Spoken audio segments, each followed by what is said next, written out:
What is up, ladies and gentlemen? It is your friendly neighborhood BJJ podcast from RAF ESPARZA coming to you with another great installment of the Grappling Hours and the Inside BJJ, the Bullpen. You know what's so weird? I forgot to wear something today. Oh, look at what I'm wearing today. What an apropos hat to be wearing. One that apparently makes Ariel Helwani cry just by the sight of it. It's okay. We don't mind not being the classiest, not being the one that played the best baseball. We're the ones that won. And when you're Ariel Helwani and you're sitting there and you're thinking about things to say about the Los Angeles Dodgers, you might want to remember that it was this guy that warned you he would have the absolute worst takes. And yet, he was challenged by one Jason Kelsey, who this week said, "Oh, I'll see your stupidity and raise you 15 Aljos." And in that metric, you're looking at it and thinking to yourselves, all this just because you didn't win baseball. Anyways, we're having a great time over here. I'm going to go to my friend Tim, who also hates the Los Angeles Dodgers, but does love baseball. So I'm intrigued to hear what Tim has to say. Tim, your thoughts. Look, yes, I do hate the Los Angeles Dodgers. That is a very true thing, but I'm a home team guy. So not a super fan of the Toronto Blue Jays. Why? Because they're not from America. That's why. So I'm going for the Dodgers, even though they're not from America either. Nobody's really counting that. So hold on. Wait. I have all I need from here. I'm 100% just clipping that for perpetuity. So hold on, Tim, I need to make sure of something. What did you say immediately following you were not going to be rooting for Canada? So like, what were the words that you just uttered after that? They're not Americans. No. Is that what you're talking about? Nope. I feel like you said something else. Like you were saying like, man, if it's not gonna be my team or literally any other team, I'm going for America. Therefore, what, who are you rooting for? I'm rooting for the team based out of the West Coast. You know, honestly, I'll take that. Me into an entrapped situation. I mean, I just want to know, would you say you express the following sentiment? I love LA. Oh, or man, would you be more in the realm of saying, we love it? Or are you in that like Naked Gun feel where you want to express it multiple times? We love it. We love it. We love it. Do you feel like you're in that pocket? No, I don't. Listen, I love Randy Newman. I don't hate Los Angeles as a city. I like Southern California. I'm a California boy, man. I'm born and raised here. I love LA. I love LA. Yeah, man, it's all good. Not a Dodger fan, and you know that, Raph. My blood is black and orange, baby. Let's go. However, I don't like Ariel Helwani too much, and I'll tell you why. What's that? I hate him more than I hate the Dodgers, Raph. That's how much I hate him. Listen, we love it. The thing about we love it. We love it. This is how Helwani's been, man. He's not a fighter. He's not a jiu-jitsu guy, but he talks about jiu-jitsu. But all these dorks that do that, they think in the back of their mind, the one thing I got is I know other sports better than you. I got baseball. I'm a baseball. Why? Because I'm a dork and I know statistics. And I've looked at the numbers and my team's going to win. Well, his team didn't win. And I really took pleasure in that. Now, having said that, I would have been just as satisfied if the Los Angeles Dodgers, don't confuse them with the LA Angels of Anaheim, that's God's team. If the Los Angeles Dodgers would have lost, I would have been just as happy. I mean, I love RAF. I would have felt bad for RAF knowing that it sucks when your team loses. However, I still would have been, hey, either way, I was going to look. It's better to watch two teams that you hate than to watch a team that you love, because two teams that you hate, you're going to go home satisfied because one of them's going to go home crying. So great World Series, by the way. Look, what's up with Mookie Betts' chain? That chain is probably cutting 12 stolen off of his record. That thing is so freaking big. When he's running, it's like popping up and down, jumping all over, swiveling, man. It's bigger than he is. I have to tell you, there is a very fabulous person on the Instagram that has been discussing all of the Dodgers like chain and bling. And it's fascinating because it's shit that I look at. Like I don't wear chains. I'm not interested. I have to afford camera equipment. I don't have time to tell people, oh, look, I have this amount of money. Look at me. Or I don't have fancy friends like a Jackson podcast person that just goes, here, wear this. What? So when I look at these guys and I saw him breaking down the chains and he was getting into how much they are estimated to be, I was like, I mean, that makes sense, but it still feels like a house payment to most of us when you hear these things. And I'm like, oh my goodness, you're wearing that on your chain or your neck, sir? That's amazing. But I guess I should reveal why. Give me a second here. Okay. Tim brought up some great points. Ariel Helwani, listen, dude, I was supposed to call off the whole you can hate Ariel Helwani thing, and then you just kept saying dumber shit. And I want to like you because you do good work. So in the same episode that you're like, hey, everybody, I just want to say, I mean, yeah, sure, I'm salty. That basically negates anything that you could say about me because I'm admitting that I'm salty. But the better team didn't win. And also, Kike, you're not even like a superstar player. Yamamoto can talk trash, but like you didn't do anything. False. But you can't talk trash because you're not like an important person. Only important people can say things. And if I'm really being honest, Kike, you fumbled. You fumbled when you were making fun of the person who fumbled. You couldn't even get the sentence out in the same way that Kike couldn't do it. And Kike was actually drunk, so he had a reason. And when you're in a major stadium, you have to learn how to actually pronounce words that go all the way to the back row. I thought you were a wrestling fan. I thought you would know that. But Kike did the line. And I have to be honest with you, Conor McGregor only had 2 championships when he said that. Kike has Tress. So I think he can say it. And honestly, Kike's won just as many fights as Conor McGregor has in the 2020s. So there's that. I guess what I'm saying is this, Ariel. I want to get past this, but you keep doing dumb things on Twitter. And I know part of it's rage bait. I get it. It works. But I can't tell you how many of those things that I have seen that have clowned you in ways that, as you know and I know, do affect you as a credibility guy. And the one thing we have to have when we have these positions is some sort of fixture of credibility. And the thing is, you know the stats. You know them well. So even when you're saying that Kike wasn't really important or that all these other people had beautiful baseball, well, they didn't have beautiful baseball in those last couple innings.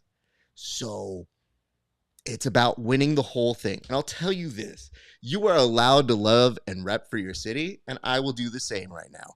The beautiful part about going to a parade, yes, I do normally think parades are dumb, but I wanted to see something nice. Everything in the news is shit, so I actually wanted to go out and experience LA. There were so many people, so happy.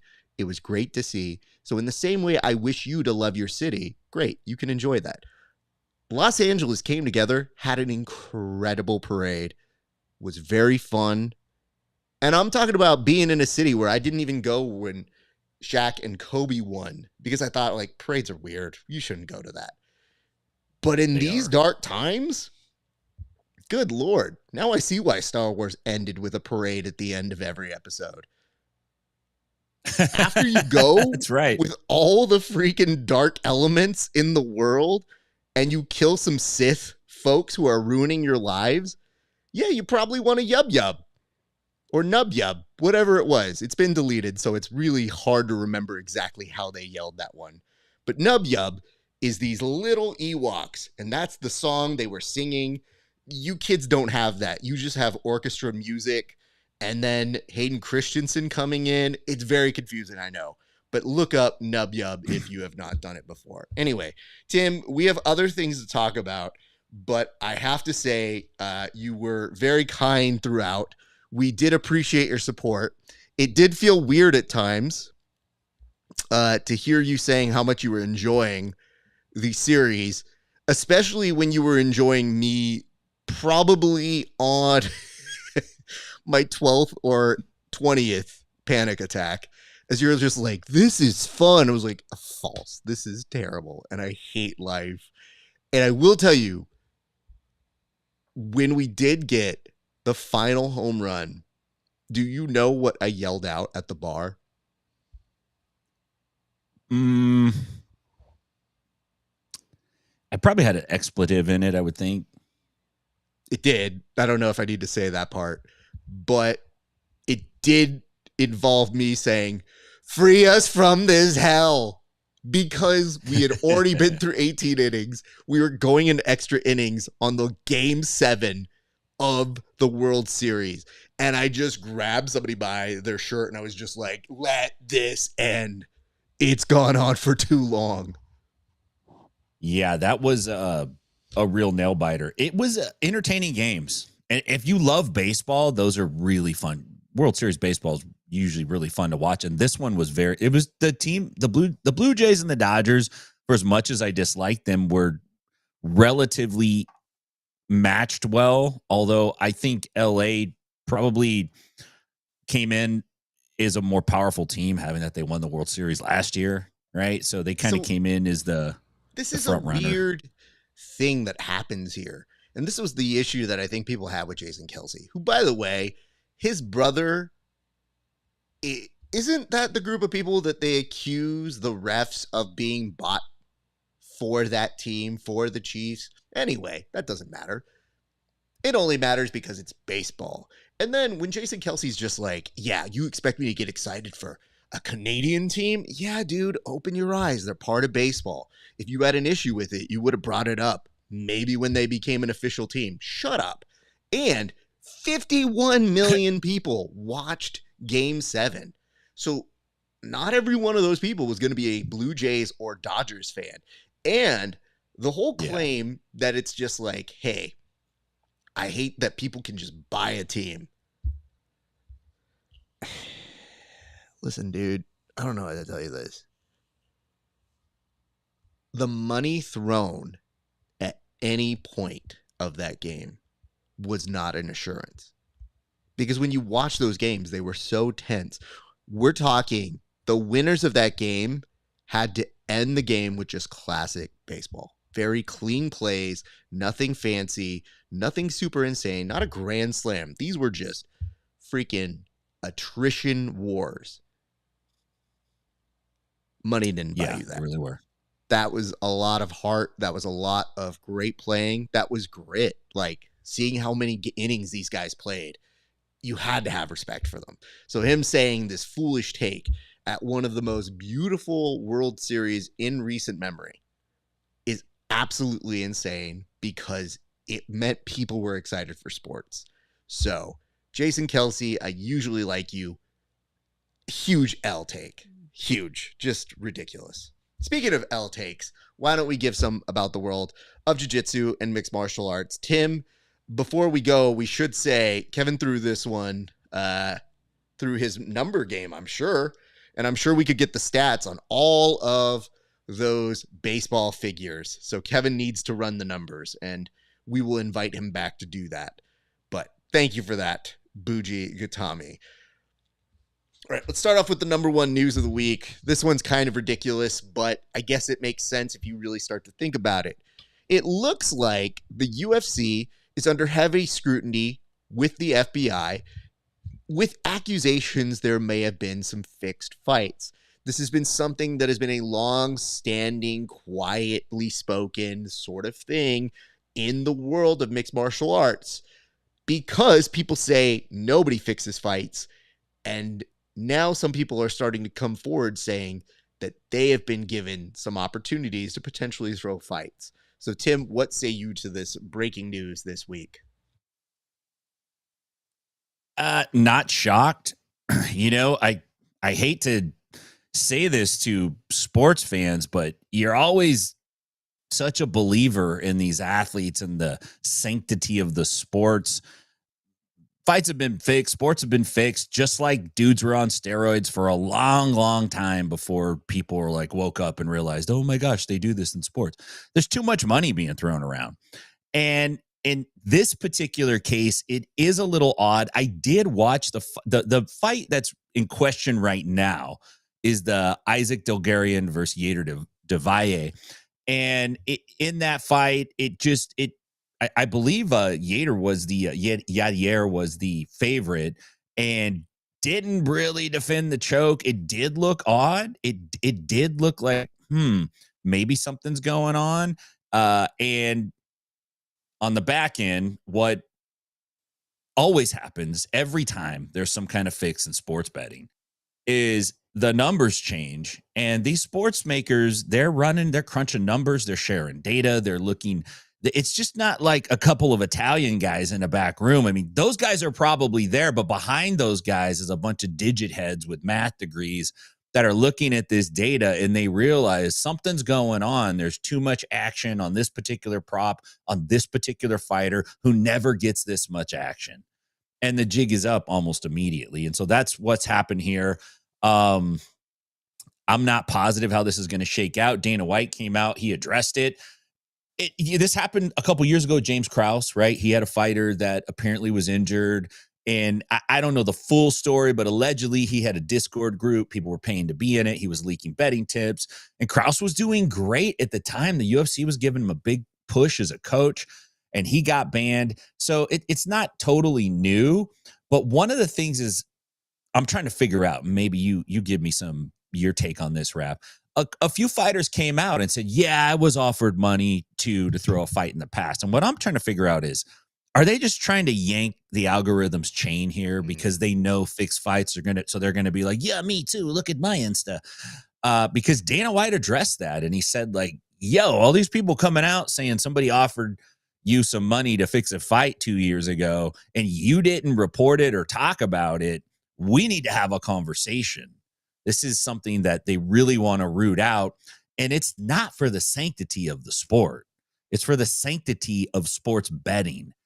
If people think that that's fixed, they're not going to put their money in it. And there's way, way, way too much money involved with sports betting to let that happen. So I expect them to do something.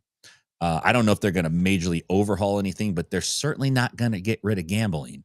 So I would expect them to get real tight on the athletes. But I think some of these people coming out, Raf, and saying they were offered to take a dive, I think they're just trying to jump in on get some shine while the sun's out.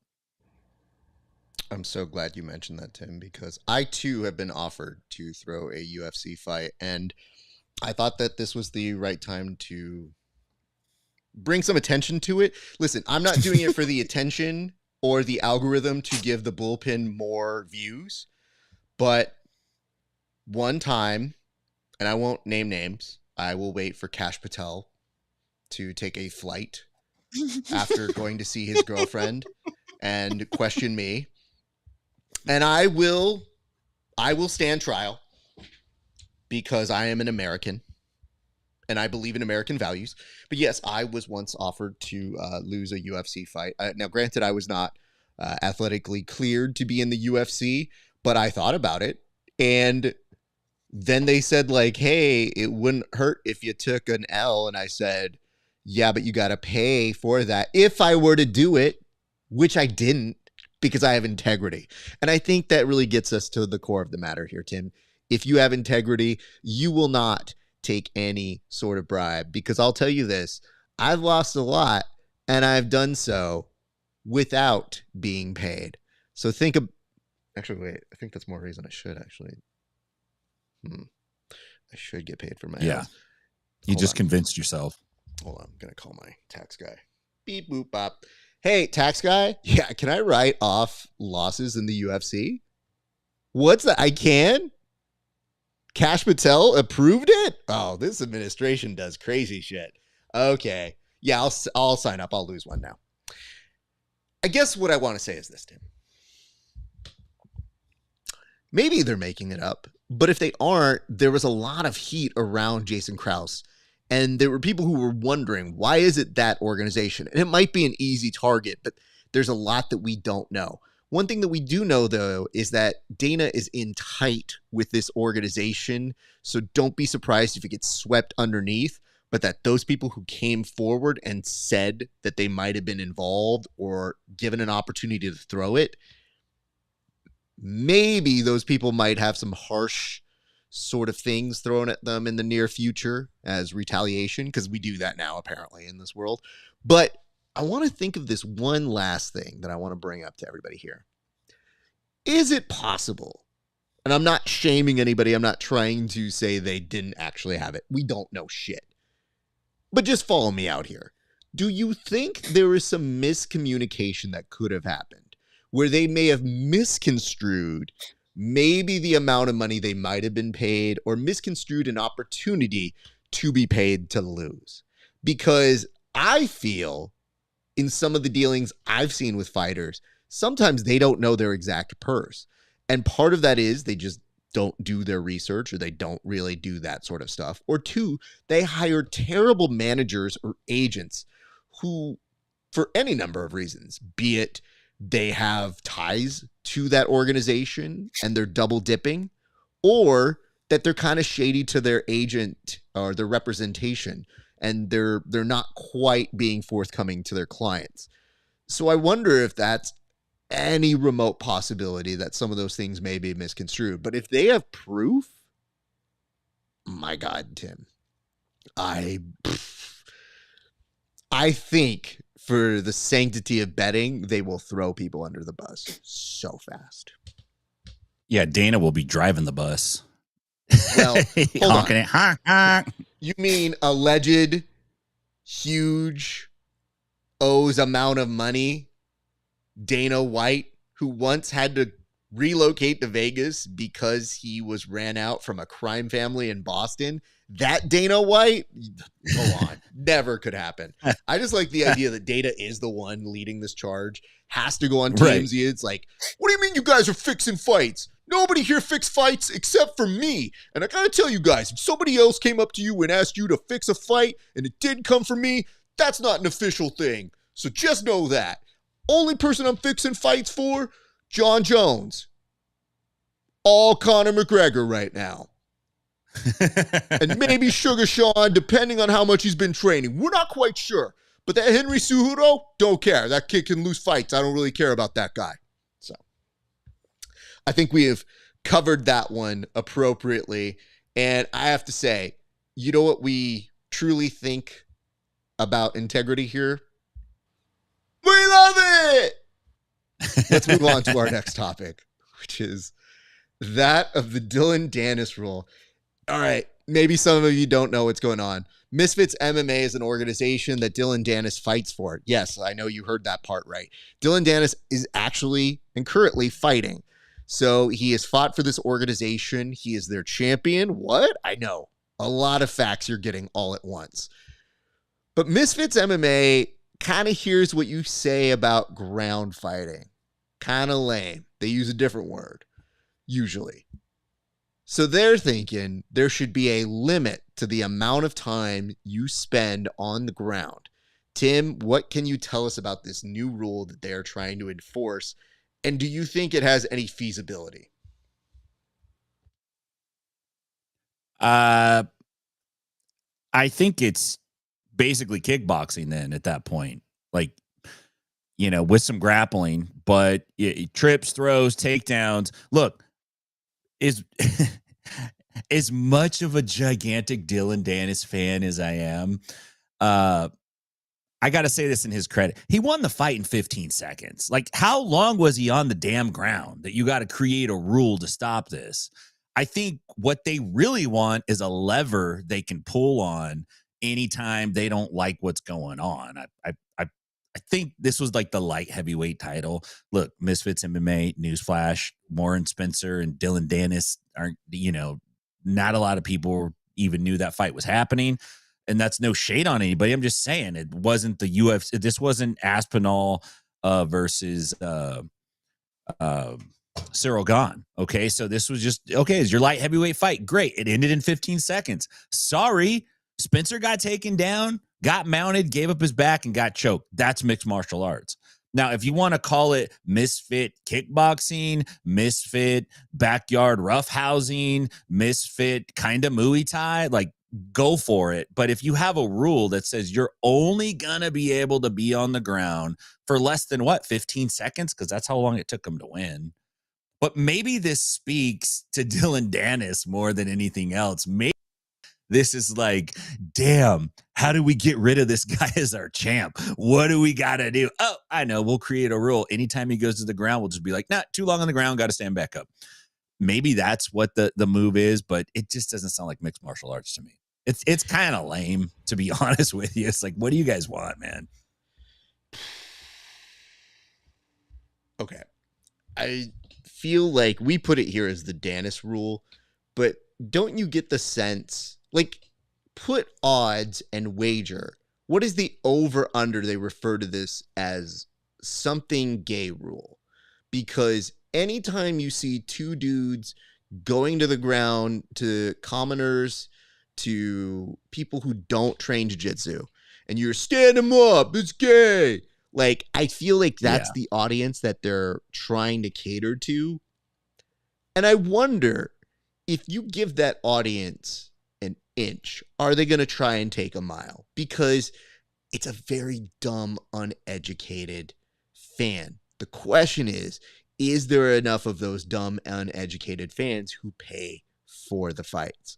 And I guess we'll find out real quick as people either illegally stream it or watch it or don't.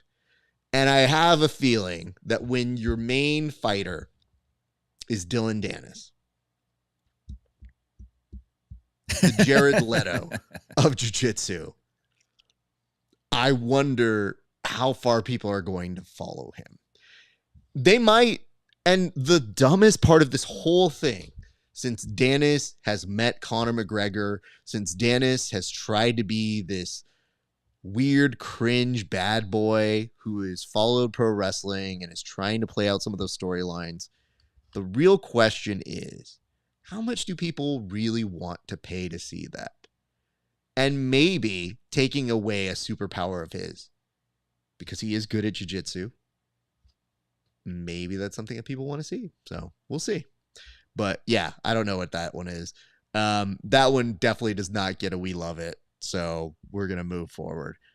But you know what? You know what does get a we love it is Claudio Calasanz actually made history this week by becoming the only person to win a judo championship, an IBJJF championship, and an ADCC championship. Tim, can you please put into context for some of these people who want the Misfits stand-up rule to exist as to why this is one of the most unexpected yet incredible accomplishments in all of mixed martial arts? Yeah, and Calasanz is, I will, and I want to give props to Claudio Calasanz because he has been a highly competitive jiu-jitsu athlete for at least a decade now. He is a very elite level grappler. He was very dominant in the gi for quite a while. Super good. That's look, whether you like the gi or not, it's hard to win worlds in the gi. It is not easy. The margins are thin. You don't see too many guys go in there and just wreck it for years and years and years. And when you do see that, you end up saying they're the greatest of all time, right? There's a handful of those guys, and everybody else is like trading spaces every other year. On top of that, it's pretty rare to see somebody win the world championship IBJJF and then also win at ADCC. Not that it can't be done, but it's tricky. You don't see it as often. Now, add on to that the fact that Claudio recently went and won the Judo World Championships. I don't know what the numbers are. I'm assuming there's a handful of guys that have done judo and maybe IBJJF or judo and ADCC, but I don't know, man. Like I'm pressed to find an example on that. That's a major accomplishment. You're not just crossing two formats of no-gi grappling. You're also kind of crossing into a whole nother format with judo. And yes, there's similarities, but judo can be quite different. Very impressive, man. That's an awesome hat trick. If that was me, I would retire. I would retire on that. I would sell private lessons to executives who sit in an office all day, and I would chill, dude. I'd be like, I did this. What did you do? That'd be my game for the rest of my life. Give interviews. But like, what else endorse do you products?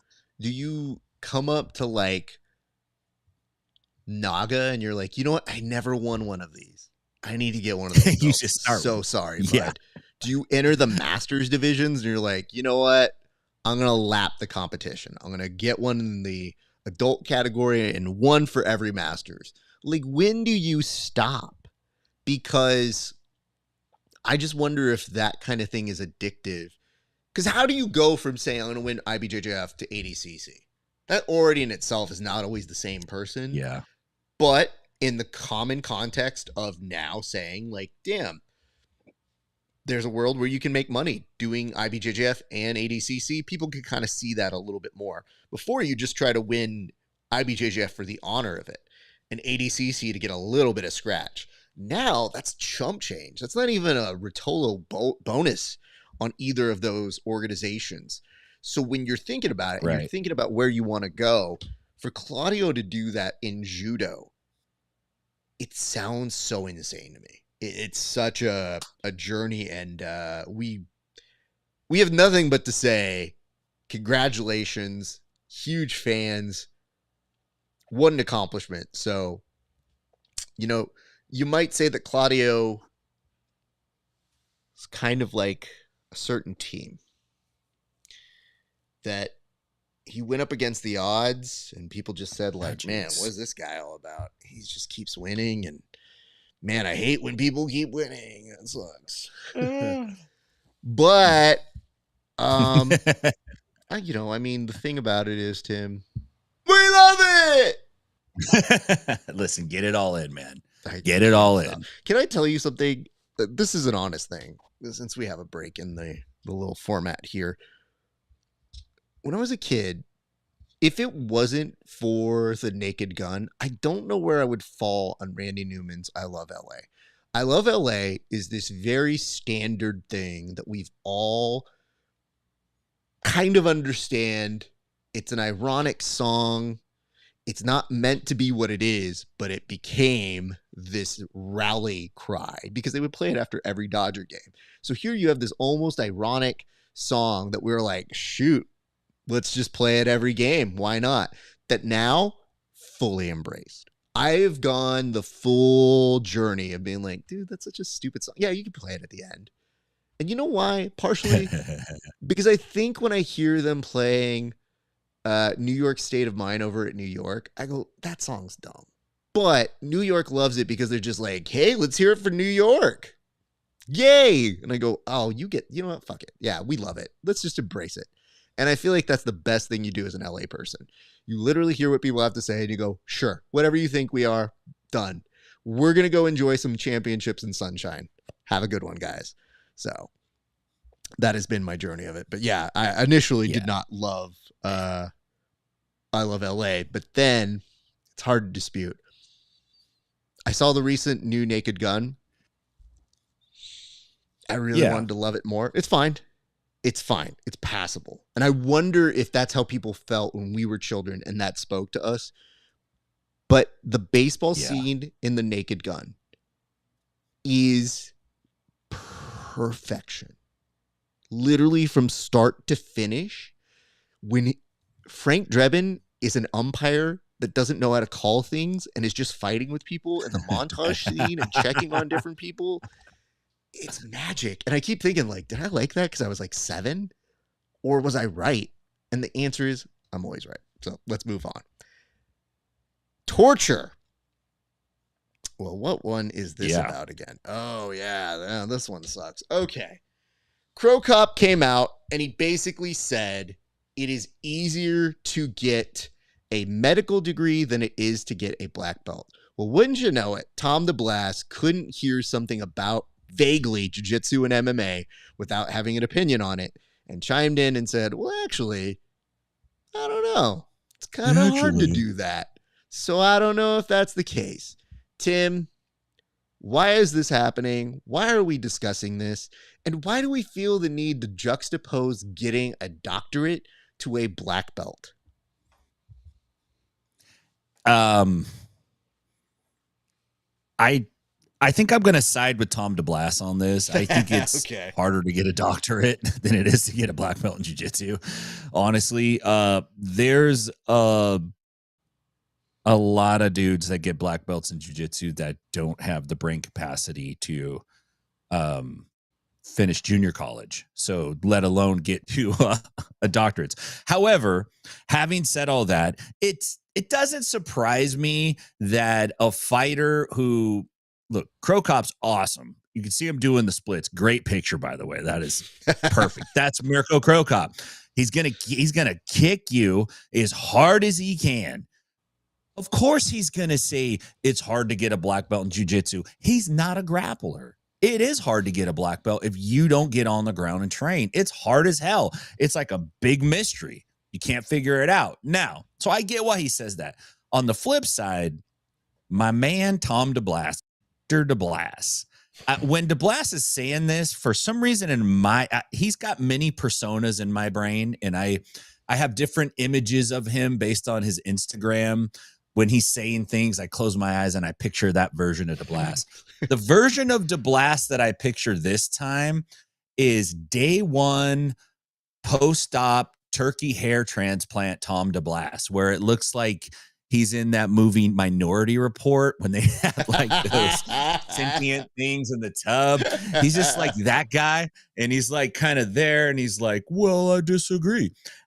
Listen, I think DeBlas's latest track is that he is not posting anything controversial, but he's posting about controversial things. And lately he's been doing like the naysayer devil's advocate thing, being like super cool, like level-headed. People, let people say what they want. Let people do what they want. Which he kind of like, he gives an opinion, then he gives an admonition. He gives you, like, it's like when your preacher gets up on Sunday and he tells you about something, and then he admonishes you because you better get your life right. It was kind of like a little bit of that, Tom DeBlas. And I don't know, man, he must have a lot of time on his hands. He must be incredibly wealthy with lots of time, because this dude is murdering social media. He's all over it. If I can get a Tom DeBlas bot for Inside BJJ, I would for sure do it. Maybe we should look into that. Okay.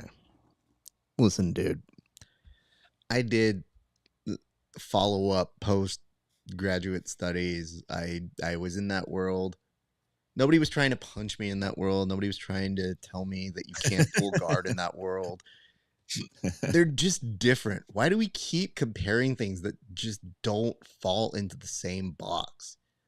Yeah. I know we're trying to create analogies to give people a sense of the degree of difficulty, but why aren't both difficult? The way that Tom responded on this, and I'll put full screen on this, the way that Tom responded to this, the reason why I didn't love the argument was he was basically saying, like, I mean, I think getting a doctorate in education is harder because at least you can always show up for MMA, jiu-jitsu, all that sort of stuff. And the weird part of that is like, yes, some places will do that. The only thing that kind of is similar in this, I guess, weird metaphor to me is, if you're thinking about it in this way,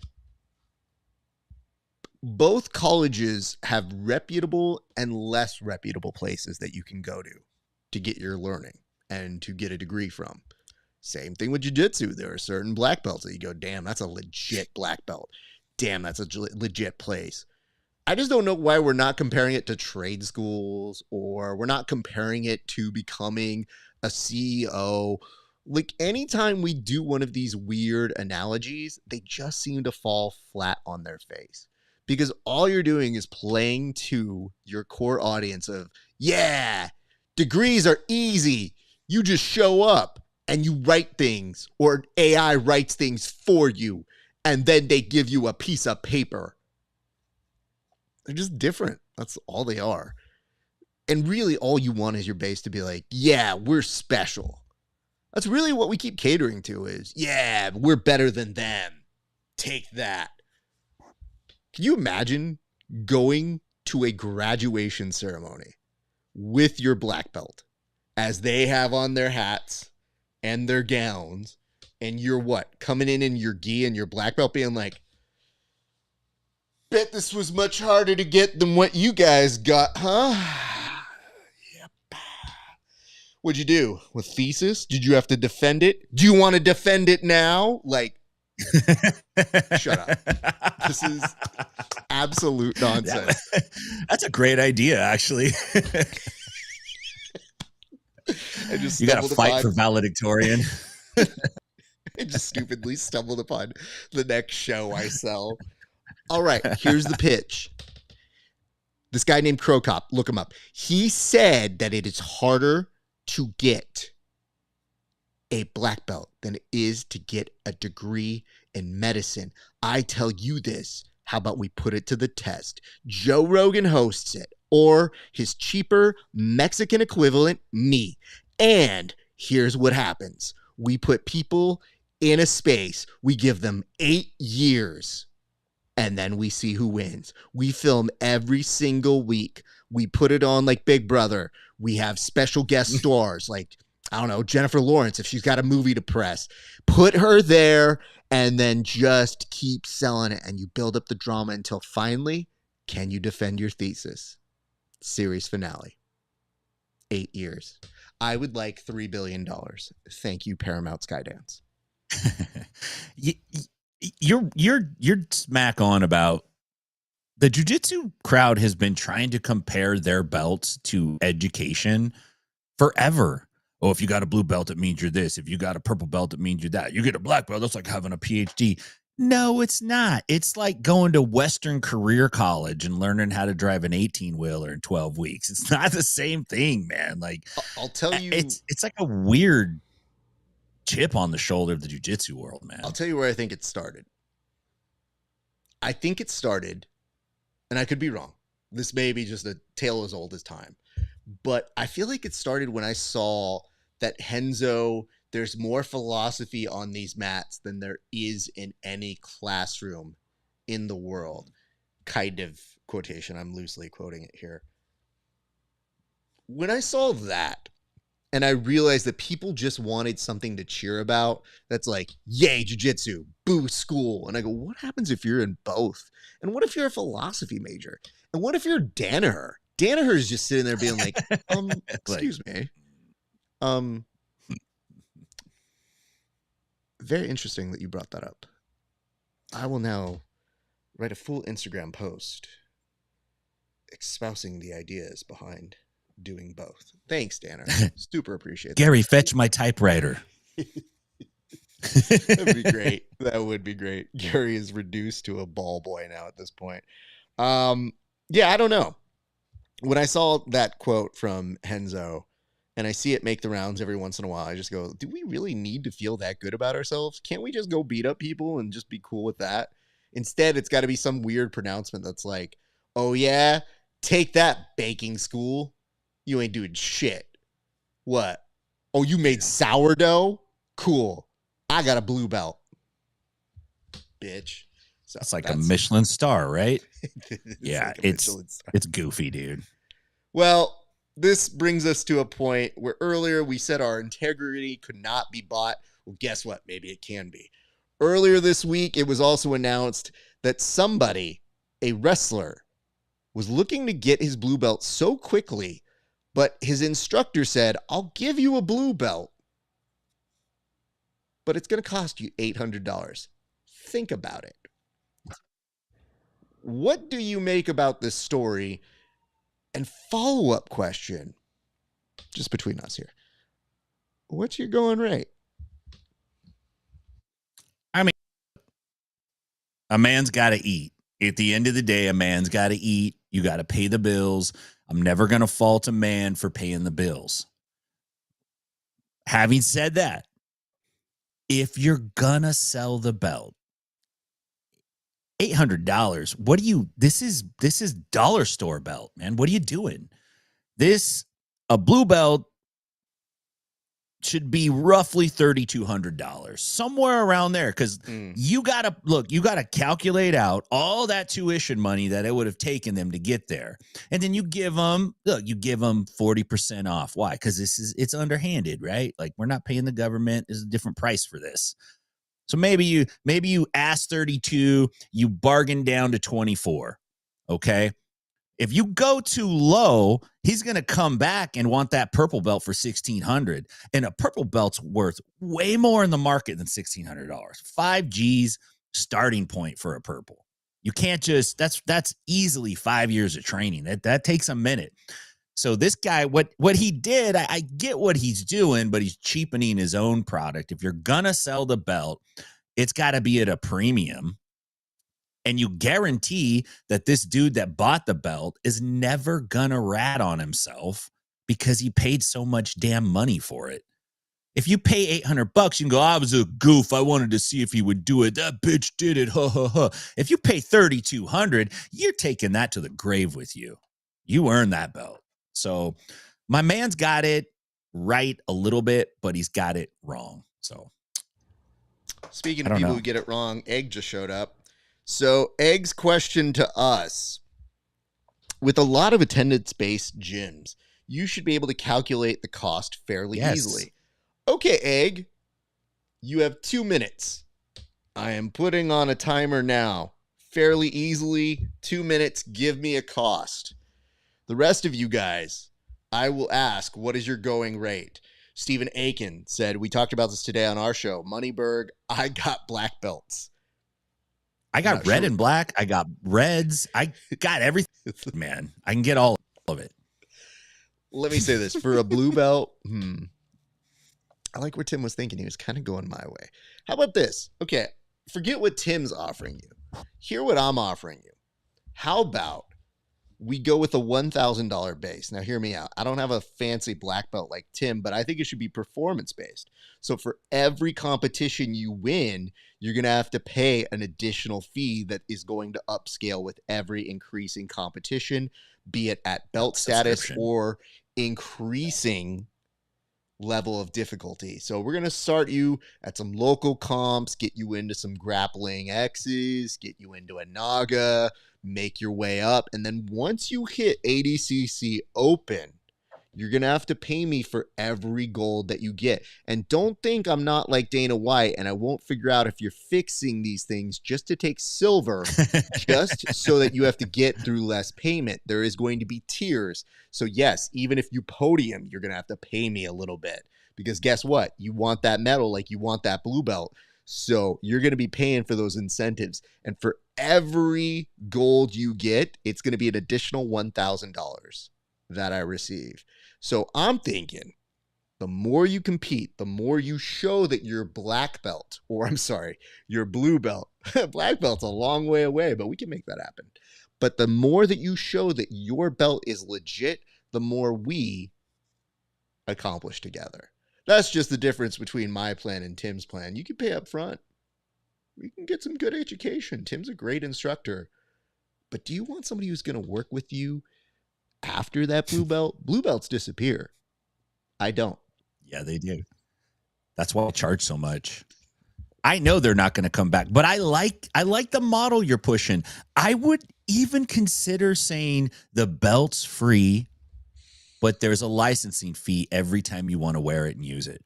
Oh, so okay. We're just gonna, you know what I'm saying? Ooh, I like that. Tim, you should 100% workshop that so that if you go to certain people like a Danaher or a Henzo's, you have to pay more to wear that belt because you're licensing it to like some of the premium gyms. Love that. Okay. We have an update from Meg, who said 50 classes per stripe. 4 stripes plus final is 250 classes. 250 classes at 2 classes per week is 125 weeks, about 2 years. At a budget, $150 per month per gym, so $3,600. Did you include the test that it took to get that belt? You have to add on tests. You also have to add on how many staff members are teaching this person. Yeah, right. I see what you're saying, but I'm not I don't do testing fees when I sell the belts direct. Listen, dude, they have money. In this scenario, they have the money. Take the money. It's a testing fee. They fail it like 6 times. Just keep failing. Does anyone ever fail a belt test? This is what do you remember the epic? I have heard, yes. Roy Harris would fail people. You remember Roy Harris? He was an epic OG jiu-jitsu guy. He had a hard ass belt test and he would fail your ass if you didn't pass it, dude. Listen, dude, I am a proponent of, oh, you thought you were going to get this blue belt? Womp, womp. Back down the Candyland chute for you, sir. So I will. Oh, wait, hold on. I estimated a few less months because they probably hit 3 classes a week every once in a while. Yeah, I like what you did there. Easily hundreds of thousands for Stephen Aiken, what are you offering down there? He's getting greedy. He's greedy. You could tell by looking at Aiken that he's greedy. He's got that look on his face, like he's just take one look at his pocket handkerchief, and you know that dude is scheming for extra money. You know what it is? He likes comfort. He likes comfort. He's also got an Isaac in the back of his ear, being like, "I don't know, man. Asking for like $100, dude. Let's go $200K." So I'm just saying, we see how you guys do it over on y'all's show. But over here, we're for the people. Listen, people don't have government jobs right now. I think $1,000 plus incentive-based pay is a fair thing. Yeah. Let's go to this next topic. Okay, here's the fight none of you have asked for, but yet some of you will still somehow pay for. It does look like Nate Diaz admitted this week that he has accepted a bout against Jake Paul, who recently had a bout that was canceled. So the question is this for real? Is this wolf tickets? And why do we have to do this again? Tim, we go to our resident 909 expert. 909. I don't know where that is. That sounds like somewhere in Riverside or something. Sorry, you're right. 209 and 909 are very similar to me. You don't know this, but very 209, 209, 209. I met a felon out here in Tennessee this week. I'm just going to share this story. And he's a Tennessee felon, and he was representing like he's super hard. And he showed me his driver's license, and it said Modesto, California. And I'm like, oh, you're from Modesto? Modesto's 209. It's right down the street from Stockton. I know Modesto very well. So what's up, man? What are you doing down? Oh, the state of Tennessee determined that I was a menace to society, so they paroled me. I couldn't come back to Tennessee until after parole, so I live with my grandma. And I'm like, okay, you're a menace to society. So I don't give a fuck, dude. I'm like, what did you do? What did you do, menace? Like, because this guy kind of looked like a Jonah Hill that really lost his way. Like, didn't get into jiu-jitsu and surfing a few years ago. Like, got into crack, let's say. Anyway, he told me what he did. It was it was nuisance, not menace. You're a nuisance to society. So they're like, you can't come back to Tennessee, son. That's my 209 story. But listen, I always have a special place in my heart for the 209 fighters because it's a rough town. There's not a lot going on. It is dangerous. It's not fun. You know, so these guys, they develop this weird chip on their shoulder, but a lot of times they're good way deep down inside. They got something good about them. Having said that, I don't think it's necessary right now to see Diaz versus Paul 2. I know this is a reaction to the fallout of Jake Paul losing his previous opponent. his name just slipped my mind. Devin, it was the boxer. Got into some trouble over some domestic abuse charges, I believe, or assault charges. So they dropped him. They pull Nate Diaz in. Nate Diaz just posts, "Fight accepted, you're gonna die." That's like that's his message. And I kind of thought about it, and I think I'm gonna take one from your playbook, Raf. I wasn't offered to throw a fight, but I have accepted a fight against John Jones. I've accepted it. He's not aware of it yet, but I've accepted it. And after having that fixed fight conversation, I'm actually letting y'all know I'm in the market. If anyone wants to approach me, I would be willing to fix my first fight, but I have accepted the fight. I don't know if this is actually going to happen or not. I'll probably watch it, but I'm not going to pay for it. It'll be kind of one of those things. I don't like Jake Paul beating dudes up that I really don't think he should be beating up. It's very frustrating to watch, even though most of these guys are handpicked and there's probably some kind of exhibition contract in the background we are unaware of. But, you know, good for Nate. He's going to make some money. That's probably what it's really about. He's going to make some bread, and he probably needs to make some bread. So good on him. I'd much rather see Diaz versus McGregor 3. That's the fight I'd like to see. I think that would be a fun fight to watch. To be now, they're both kind of like at a point where that'd be a nice fight to watch. So, Yeah, I don't want to say when I accepted this fight, I was like, I don't know, Tim. I don't need money, but like, you know, sometimes when you got a kid now, it's like shit, diapers in this economy. So it's like, all right, fine, I'm gonna beat this dumb bitch up, and then I'm gonna go do my thing. But like, fuck, dog. Like that dude, he didn't even fucking beat me. I had him in a guillotine. Everybody knows. Like misfit rules, I won. So that's what we gotta do. I think hearing Nate talk about diapers and this economy might be the funniest thing I've heard you say, dude. Diapers and this economy, as if he's tracking the economy on a weekly basis. Bro, when you're not fighting as much, you got time to read the paper, and I like read it like the Stockton bitch slap. I read it cover to cover, and I'm like, oh shit, are we in a recession, babe? Oh man, I get to read the arts and crafts section. I do the crossword every single day. What? Hey, Tim, what's 5-letter word for Conor McGregor? Bitch. That's right, bitch. I tried put it. I was like, bitch isn't 5 letters, and then I realized I always use an exclamation mark, and that's not a fucking letter. So whoops. So, anyways, whoops. I guess what I want to say is, I don't care for this fight. We've seen it. I don't want to see Nate Diaz lose twice.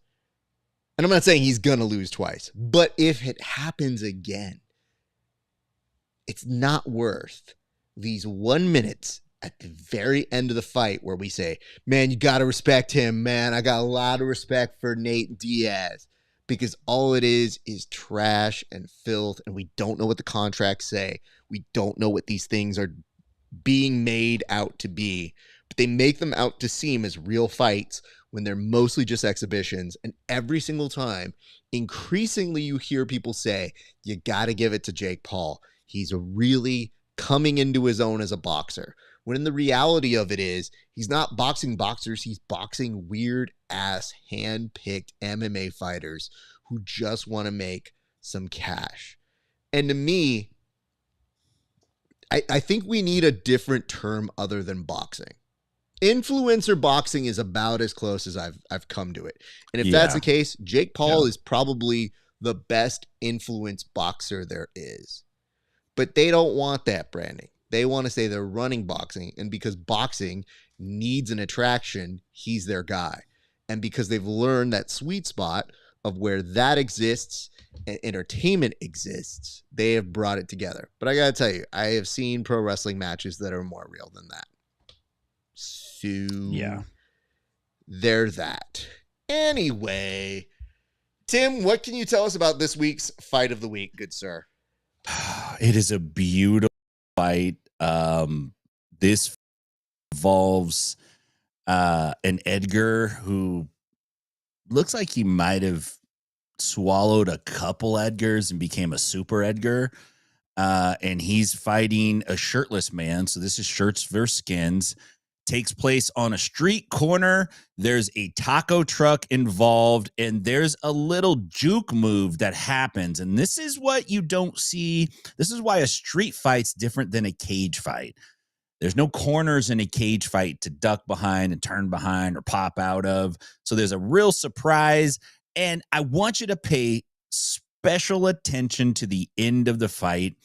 There are a few very hilarious moments that pop out, and I'll try to call them out.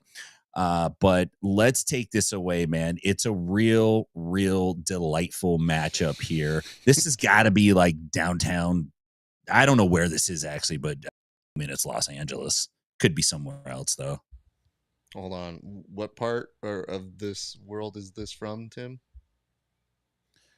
I'm thinking it is from LA. I think it's from shoot, man, I don't know. I was thinking of another city name down there. I couldn't think of one off the top of my head. We love from it. Bell Gardens. We love it. We love it. I can't promise you guys this is going to be a regular fixture of the show, but I did tell Tim before we went to air. I did take 7.5 minutes to make those audio clips and put them on air, even though I shouldn't have taken the time to do that. I just said, Tim, can I have a few minutes to make something happen? You're like, yeah, sure. And I go, I promise you it's worth it. And I think I love LA. It is worth it, right? Like, it was worth our time. It's not bad. So let us go. I would do. You would do the same? All right. Yes, I would. Fair enough. I'm going to play it. Tim, walk us through it, sir, as only you can in 3, 2, 1. Edgar leading off. Now he's fighting shirtless dude. He's like, hold my taco. He gives a little flex. Edgar's like, baby, let's go home. And then he cuts back around the corner, gets a nice single, picks him up, and drops shirtless dude on his head, and then goes Derek Lewis. Realizes his balls are hot, and this is how you know you got a real ride or die. She's like, let's go, baby. He's a bitch. And then he resurrects and throws a wild punch, misses, and takes a boot. And Edgar just now here's the pick. I got you. You got world starred. Now here's the lady, and then here's the actual cop. They just walk up. Edgar just walked off the street. The cops are like, dang, yeah, he kicked him good. And now they just kind of drag dude off the scene, man. What? I love to sneak back around the corner. Edgar's in juvie, man. All right, I'm kind of excited for this one. All right. This is good. Here we go. 3, 2. All right. First off, this is an important storytelling element. So we see this dude. He's like, what's up, fool? What's up? I'm in my white shirt. What are you doing, fool, without the shirt? Are we fighting or what, fool? And the other dude is like, yeah, I'm going to take a minute from getting my asada tacos right now and come fight you. And this dude had the nerve to disappear and then reappear. What a genius strategy, Tim. Legitimately walking away like, nah, I'm nonviolent, fool. I don't fight people. I will turn the corner and I will be peaceful, bitch. Surprise. That's right. Oh, here's a takedown. He gets him up. And man, this is my favorite part. When people who don't know how to do takedowns suddenly figure it out in real time. This is like letting your white belts go on day one into competition class and go and like get a takedown. This is him being like, I don't know if this is going to work. And bam, fool. He dropped him like ice. Now starts hitting him in the back of the head, which illegal in most contexts, but in street fights, it's good.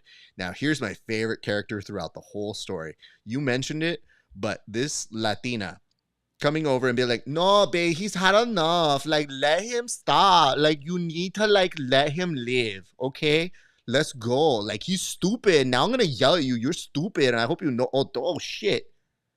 When he comes back in for the surprise moment, the flying attack was the wrong choice because he's trying to hit him and surprise him like Spider-Man going after the Kingpin, only to go womp womp, hits it there, and the kick is what ends it. Here's what you have to appreciate about Man in the Shirt. Man in the Shirt knows it's a walk-off home run. Watch this. Kicks him, boom, wins, knows, walks out of the stadium. And then, of course, the other friend being like, you got knocked the fuck out, like Chris Tucker in Friday, and puts it all in there. I love the heavy breathing. And then, of course, oh, wait, there were officers there? Oh, they just let this shit ride. Anyway, hey, you grab an arm, I grab an arm. Let's find the least effective way to pull this person off the streets. It's like he dead. He's super drag dead. him off. Let's make it worse and create more head trauma. He got no killed. problem. Hold on. Everybody, before we move on, because I understand it is important to take care of people. But look at this. Look at the organization that they have between the two of them. All right, you grab his right arm and I'll grab his left arm and we'll just kind of wave him up and we'll see. Oh, nope, that's not working. Okay, let's stop right there. Genius level fighting all around. What a beautiful way to end the show, Tim. Let's do this. I'm going to put the camera on you, my friend. Stuff. Where can people find you? Tell the people where they can continue to follow you on your journey through life, Tim. My journey through this cosmic universe inside BJJ. I'm mostly active on Instagram and Facebook. I got a TikTok. Man, I just don't get how half this stuff works anymore. So I'm trying to get up to speed with that. I know, dude. I'm getting old. I'm 47, man. However, follow me anyway. If you're out in Nashville, come see me at 10th Planet Nashville. And if you're out in the 209, see my boys out there at 10th Planet Stockton. If the airports don't lose their damn minds in the next week, I'll be heading out to California on Thursday night. So I'll be in Stockton from Friday to Sunday. Come see us out at 10th Planet Stockton. If you're in the area, say what's up. Great stuff. RAF, the fight. I knew when I recorded that fight, it was good. But then I saw the hockey one and I'm like, let's go with the hockey one because I wasn't sure how good it was. And then today, right before the show, I was looking at it and I realized this is a gym. You know, shirtless dude tried a sneak attack back and he utterly failed. Like, what a perfect moment to get one back and totally whiffs it, man. So, yeah, it's like the Blue Jays. That's basically Blue Jays versus the Dodgers. That's what that fight was right there. That was Blue Jays, Dodgers. Shirtless guy was Blue Jays, and he got walked off on in the end. And the Royal Mounties had to drag his ass off. So good stuff. Great to see you, Raf. Good to see you as well. I do want to make sure before we get off air, Tim, that I do tell you this. We have an update on the Ariel Helwani situation. A friend sent this to me while I guess we were on air. This happened or something to that effect. Kike clapped back at Ariel Helwani after he called out the Dodgers. And it shows Kike on Ariel Helwani's Instagram and said, cry emoji, cry emoji, cry emoji, laugh emoji. Suck it, Ariel Helwani, loser. Does 3 times World Series champ sound better than triple champ? And Ariel Helwani said, congrats on getting an A on the group project, Kike. Great read on that Clement fly ball, bro. All in caps.